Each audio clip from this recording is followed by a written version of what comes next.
लेकिन उस वक्त चांद बाबा को भी इस बात का एहसास नहीं था कि जिस लड़के को छुड़वाने के लिए वो इतनी कोशिशें कर रहा है, वही लड़का आगे जाकर उसके लिए रास्ते का सबसे बड़ा कांटा बन जाएगा।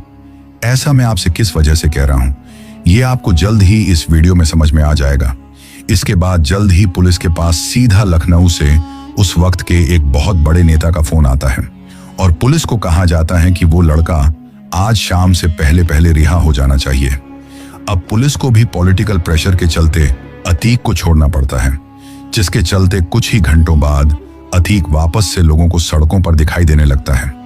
लेकिन उस दिन उसे एक बात अच्छी तरह से समझ में आ गई थी कि अगर हमेशा के लिए बचना है तो सिस्टम के खिलाफ नहीं बल्कि सिस्टम के अंदर ही अपनी जगह बनानी होगी, और उसकी यही सोच उसे राजनीति की तरफ ले जाती है। इसके बाद साल 1989 का चुनाव आता है। चांद बाबा को तो टिकट मिल जाता है लेकिन अतीक को नहीं मिलता है, और यही वो मोड़ था जिसने पूरी कहानी बदल दी।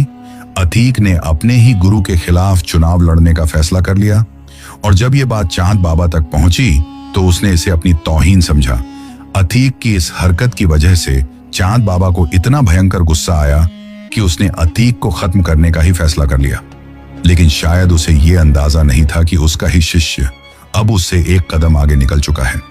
एक दिन एक ढाबे पर दोनों आमने सामने होते हैं और दोनों की गैंग के बीच जमकर फायरिंग होती है, लेकिन उस गोलीबारी में चांद बाबा खुद को बचा नहीं पाता है।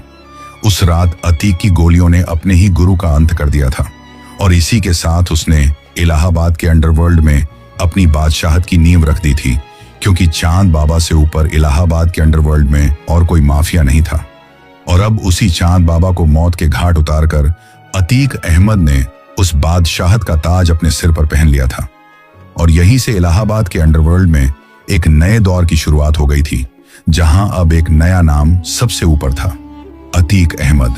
जिस शख्स को कभी लोग एक छोटे मोटे गुंडे के रूप में जानते थे, वही अब पूरे शहर का सबसे बड़ा नाम बन चुका था। और इस बार उसके सामने ना ही तो कोई गुरु था, ना ही कोई उसे रोकने वाला था। इस घटना के बाद चांद बाबा की गैंग के बचे खुचे लोग या तो अतीक की गैंग के लोगों के हाथों मारे जा चुके थे, या फिर अतीक की ही गैंग में शामिल हो गए थे। और इस तरह से कुछ ही हफ्तों के अंदर अतीक ने चांद बाबा के पूरे नेटवर्क पर अपना कब्जा जमा लिया था। लेकिन अतीक सिर्फ इलाहाबाद के अंडरवर्ल्ड का राजा बनकर खुश नहीं था, बल्कि उसे अब उस सत्ता की भी जरूरत थी जो उसे कानूनी सुरक्षा दे सके। और यही वजह थी कि उसने राजनीति में अपनी पकड़ और भी ज्यादा मजबूत करनी शुरू कर दी। 1989 का चुनाव जीतने के बाद अतीक अहमद सिर्फ एक माफिया नहीं रहा था, बल्कि अब वो माननीय बन चुका था। और यही वो मोड़ था जिसने उसके पूरे खेल को बदल दिया था, क्योंकि अब उसके पास सिर्फ बंदूक नहीं थी बल्कि सत्ता का भी संरक्षण था। और उसके इसी रसूख की वजह से उसके नाम से शराब के ठेके मिलने लगे, सरकारी कामों में उसकी दखल बढ़ने लगी, और धीरे धीरे उसने इलाहाबाद के हर उस सेक्टर में अपनी पकड़ बना ली जहां से पैसा निकल सकता था। चाहे फिर वो जमीन का मामला हो, रेलवे स्क्रैप हो, या फिर छोटे बड़े व्यापार हो। हालात ऐसे हो गए थे कि कोई भी ठेकेदार बिना उसकी मर्जी के टेंडर भरने की हिम्मत तक नहीं करता था, और अगर किसी ने कोशिश भी की तो उसका अंजाम क्या होगा ये पूरे शहर को पता था। इसके बाद साल 1990 का दशक अतीक के लिए उसका गोल्डन पीरियड था, एक ऐसा समय जब उसका नाम सत्ता और डर दोनों का पर्याय बन चुका था। उसके पास 100 से भी ज्यादा शार्प शूटर्स की एक पूरी फौज थी जो उसके एक इशारे पर कुछ भी करने को तैयार रहती थी।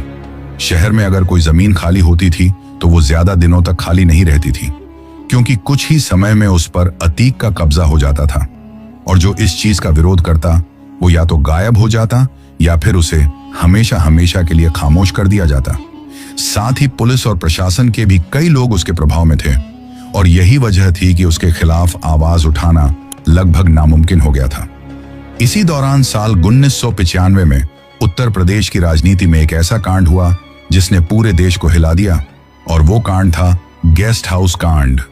उस समय समाजवादी पार्टी और बहुजन समाज पार्टी की गठबंधन सरकार थी, लेकिन जब यह गठबंधन टूटने की कगार पर था तो लखनऊ के स्टेट गेस्ट हाउस में जो हुआ उसने लोकतंत्र को झकझोर कर रख दिया था। अतीक अहमद भी उस भीड़ का हिस्सा था जिसने गेस्ट हाउस पर हमला किया था। भीड़ की आड़ में उसके गुंडों के द्वारा दरवाजे तोड़े गए, धमकियां दी गई, और हालात इतने बिगड़ गए कि अगर कुछ पुलिस अधिकारी बीच में ना आते तो स्थिति और भी ज्यादा भयानक हो सकती थी।